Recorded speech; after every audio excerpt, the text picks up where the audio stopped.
t-shirt flat white. Oh, thank you. That looks wonderful. Thanks so much. Hello, Rosanna Mangiarelli here at Lucia's, a place many hold dear at the Adelaide Central Market. It might be a long way from my parents' Italian village of Le Marane in the region of Abruzzo, but this place often feels like home to me. It just typifies how we South Australians embrace, with a passion, people, food, customs and cultures from all over the world.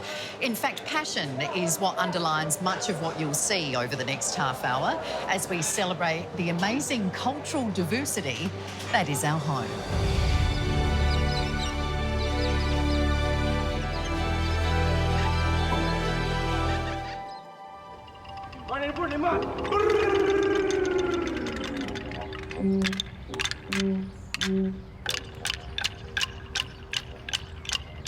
Well, dance performances for us are something special. We're the first generation to be able to publicly dance and speak language. My grandfather's generation was physically beaten if he attempted. So we're the first people to create an education plus a ceremonial connection back to country.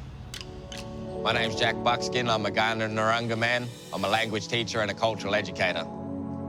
So this part of the country here, Kaurna people know as Tarnaganya. It's the dreaming place of the big red kangaroo. This area was significant for the purpose of not just a place that you could find water quite regularly and camping and keeping together, but there's lots of different games depending on whether you're just spear throwing or throwing boomerangs or just being in presence of each other. Coming to a place like this, and what we want people to understand is we come to a gathering which is a massive part of Aboriginal culture.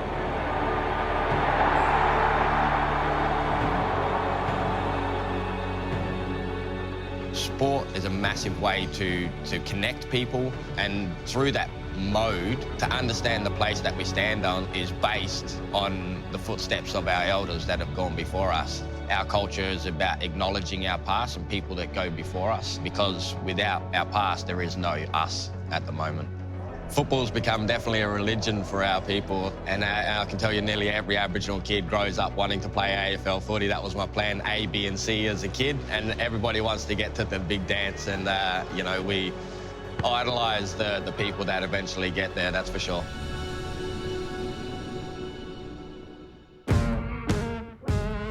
I'm Gavin Wanganeen, former AFL footballer and now professional artist. Great place there, Wanganeen! My Aboriginal history comes from the west coast of South Australia, Gulgurtha people, and also ties to the Narungga people on the Yorke Peninsula. My recollection of the Great Adelaide Oval, back in 1990 as a 16-year-old, I played my first ever game there.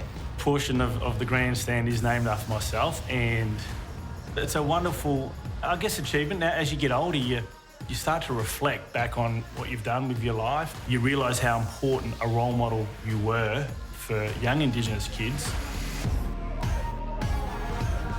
Transitioning out of AFL footy from a very successful career, it's not your normal stereotypical pathway into professional art careers. I've had to sort of pinch myself, just that I'm painting and I'm doing well, and how I found art, or maybe art found me.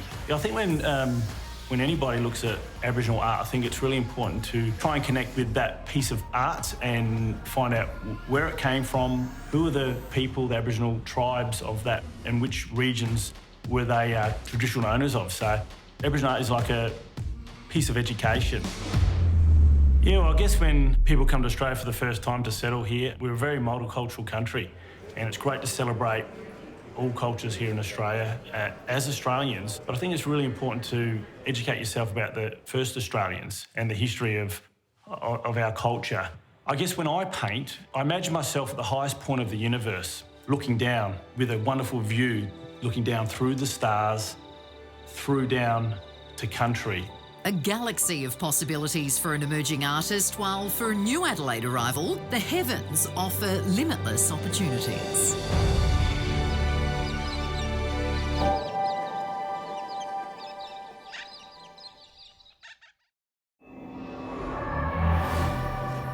My name is Flavia Tatarardini. I'm the CEO and co-founder of Fleet Space Technologies. I come from Rome in Italy, and I came to Australia 7 years ago.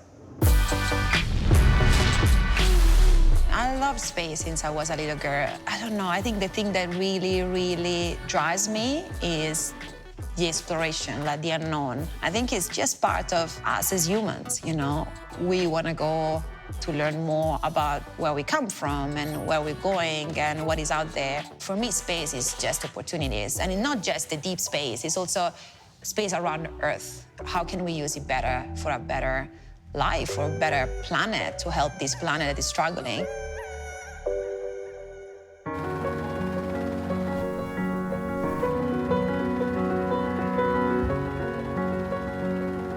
There is a big change happening now. Everything will be connected. So it's called the Internet of Things. So the Internet of Things is a new word to describe something that is going to happen in the next 20 years. The planet is struggling, and everyone is really trying to understand what is with climate change that we don't understand, because we don't measure. We don't measure rivers. We don't measure crops. We don't measure anything. What you don't measure, you cannot fix. And Internet of Things are going to measure all these things: environmental, agriculture, resources, and give humans the understanding that they need to save this planet. It's an interesting deployment because you can just retrieve the helicopter. Adelaide is a key player in the Internet of Things. Now Adelaide is the center of the space agency. I think it's also a hub for new technologies. Yes, we already are Internet of Things pioneers. And yeah, we're gonna save the world from Adelaide, yes, for sure. I think it's quite normal that immigrants go for it, that they build their own businesses and they want to change everything. They've been exposed to the world, and also they've got an appetite for risk. They already changed their life. They already left their families, changed the way they live. And it's hard work. You're just ready for everything. And there is a lot of immigrants that build their own startups. I think numbers are like 60, 65%. It's amazing to think about this. A Chinese immigrant, Gladys Sim Choon, was a true pioneer who, at just 16, opened her mini emporium in the East End. Much later, her famous store was given a new lease on life by Joff Chappell and partner fashion designer Razak Mohammed. Razak's move from Malaysia has been a bonus for us all. We've never looked so good. I'm Abdul Razak Mohammed from Malacca, Malaysia. Came to Australia in 1981, and I'm part owner of Miss Gladys Sim Choon. I decided to live here because I like the lifestyle, and I like how everything just ticks along in this country. Something about the size, something about the people. You realize that Adelaide is a lot nicer people, you know, charming. They say thank you. They say welcome, have a lovely day. Try and do that in Sydney and Melbourne. You'll never get that. It's true. I'm Joff Chappell. I'm from Adelaide, and I'm partnered with Razak at Miss Gladys Sim Choon. Razak was very much a fashionista, into it. Knew the designers in Europe and what they were doing, and understood the styling, and would apply himself to actually sort of working it and coming up with his own version of it. He brought this knowledge to Adelaide, and it was different than Adelaide designers. He doesn't acknowledge that he was being brave, but he was being very brave, you know, because he'd dress very flamboyantly, and he had hair down to there, but he'd go anywhere and he was fearless. When I came here, everything was black and everything was just muted. And you get the khakis and white. It wasn't boring. We've always done colours. We've always been a bit more playful with fashion. I've always liked doing different things. Like Miss Gladys, for example, when she was around, her offering is just nothing like what other Australian businesses were offering. The Sim Choon family, okay, they might have had to struggle a bit, but Adelaide accepted the Sim Choon family and they became a part of society. So I think there's been this long desire to be a part of the world and to be a significant part of the world. Multiculturalism is accepted as a way of life here. After the break, a vice-regal take on immigration, and Afghan street food a hit in the East End.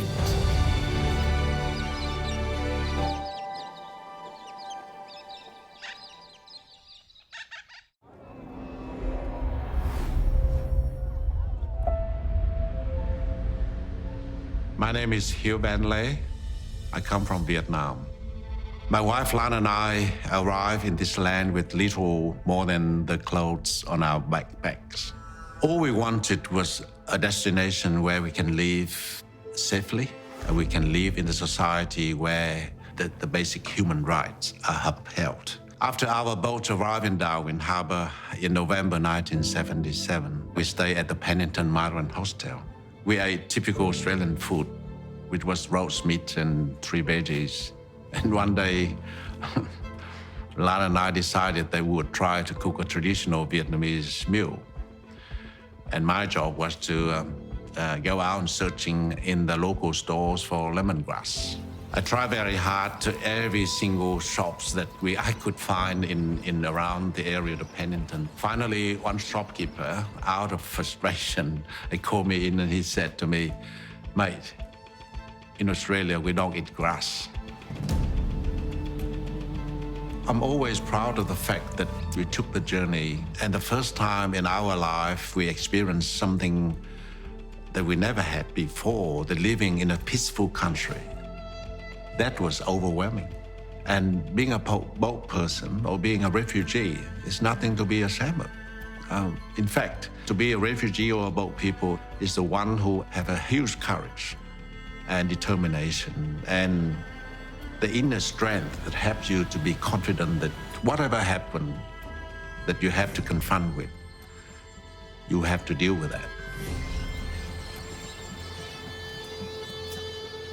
But we found out pleasantly that Australia was prepared for us to integrate, to continuing promoting and preserving our cultural heritage, our language, so long as we can blend into the mainstream and becoming a productive member, a constructive member of the society.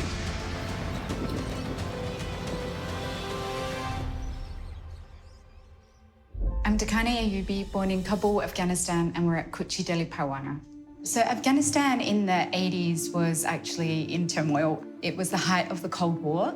And so it was a really sad time for the country's history, and one from which I don't think we've truly recovered yet, because it was at that time that over half of its population was either killed in the conflict or had to leave as exiles. So my family left in the mid-80s. We crossed the border into Pakistan, where we lived as refugees, and then eventually we made our way as migrants to Australia on humanitarian grounds. So I wanted, with my husband, we wanted to save our family, and we come here. I had small kids, like they know, and I wanted to have good future before it was too late.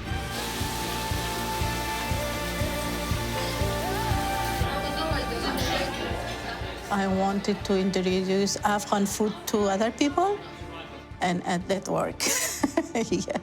Food for us is a bridge and it's a conduit. It's a way for us to fuse our two worlds together, because we very much feel a part of Australia and Australia is home, but then we also feel a really strong connection to our ancestry and roots, and the two don't have to be separate from each other. So for us, food is a way to kind of introduce the narrative of Afghanistan into our new home. When some customer come to our restaurant, I say, "Thank you." They say, no, don't say us thank you. We should thank you. You came here, you introduce your food, your custom, your culture to us. It is, we should thank you. Being a displaced person, that sense of a disconnection from your own ancestry and your roots and your history stays with you. But it's not necessarily entirely about loss or sadness, because it's also the motivation for you it shapes your life in your new home. I think it's so important not to forget the past, because then you've got something really beautiful to contribute to your future. And I think that's actually the story of human civilization. It's an interculturalism where each culture influenced the other to create the story of human civilization. And that's something we shouldn't forget. And coming up, an immigrant doctor from war-torn Iraq giving back to his new home.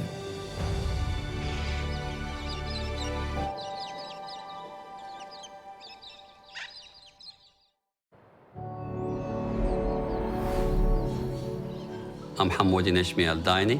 Originally, I'm from Iraq, and currently I'm a medical practitioner in Manam, South Australia. I decided to escape Iraq in 1996, left behind the Gulf War, so I would say extremely difficult and very hard to decide all of a sudden, leave everything behind. And I couldn't tell my family for one reason, because if they found out, I could be shot or be in prison for life. Because legally, and you're not allowed to travel, and you cannot have passport. It's absolute heartbreaking, heartbroken moment when you... I remember I left my dad early dawn, early morning, and I was very close to my dad, and I would just watch him sleeping, and I just wait and say goodbye. Still lives with you, actually lives with me all the time. It was a 3 attempts, and 2 failed, and capsized boat a few times, and anyway, eventually we managed to arrive safely, and I spent exactly 7 months in a detention center in West Australia. I don't know, it's a fate or it's a planning, I'm not really sure what have you, but when I first appointed part of my training to come to Manam, I wasn't really happy. So no, Manam is a bit too far from the city. However, from the first week when I came in, when I saw the river, the wetland, which I live close by, and I just fell in love.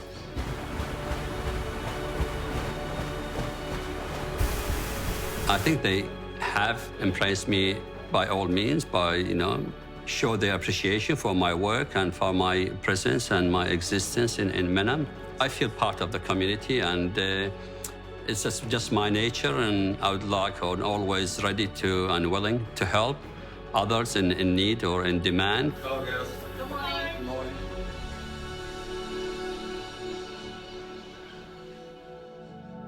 Migrants, I think overall, whether me or any migrant, to leave the place, to leave everything behind, it must take you really very, very a strong willpower and strength, and you should have special spirit, I would call it, to make such a decision and leave everything behind. In South Australia in particular, we do value the diversity. You can see now on the street, in everything we do, cultural diversity have been valued and encouraged in many ways.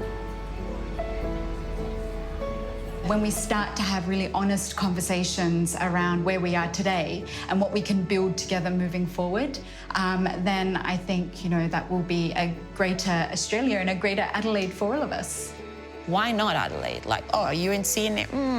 I think Australia is just an amazing place in general. I came here with all this idea about the world, and I thought Adelaide will be part of this, will be the center of this, and it happened. One of the most astonishing to me, actually, and it came first, is the multicultural. You could see the whole world, and everyone with different story. They're all coming to Australia and they're living in peace and harmony. It's just amazing.